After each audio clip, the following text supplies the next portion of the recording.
Hello বন্ধুগণ, welcome to our channel Weil's review. এখানে সিনেমার বিষয়াদি এবং খুঁটিনাটি নিয়ে আলোচনা করা হয়। তো আপনারাও সিওলি আমার মতো একদম সেম এক্সাইটেড। আপনারা সবাই জানেন যে সোহম শাহর হাত ধরে তুম্বারের মতো একটা হিউজ সাকসেসফুল প্রজেক্ট লঞ্চ হয়েছিল।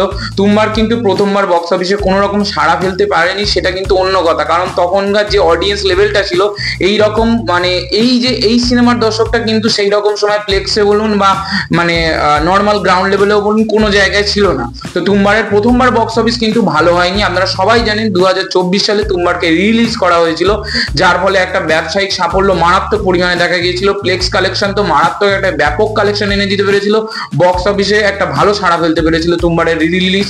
তো সেই তুম্বার অর্থাৎ সোহম শাহর মাধ্যমেই আবার তার সেকেন্ড আপকামিং প্রজেক্ট আসতে চলেছে, যেটা হচ্ছে ক্রেজি, যার অফিসিয়াল ট্রিজার আগের দিনই ব্রেকডাউন করা হয়েছে। তো অফিসিয়াল ট্রিজারটা কেমন হলো সেটা নিয়ে আলোচনা করা হবে। তো অফিসিয়াল ট্রিজারটা থেকে যতদূর গল্প আন্দাজ করা যাচ্ছে যে এখানে সোহম শাহর ক্যারেক্টারটা একটা মানে কোন রকম ভাবে মানি স্ক্যামের সাথে জড়িয়ে পড়বে। তিনি একজন ডক্টর, তার নাম হচ্ছে অভিমন্যু সুদ। তো তিনি যে মানি স্ক্যামে জড়িয়ে পড়বেন এবং মানি স্ক্যাম থেকে কি করে বেরোবেন সেই নিয়েই মূলত হবে গল্পটা, যতদূর অফিসিয়াল টিজার দেখে বোঝা যাচ্ছে।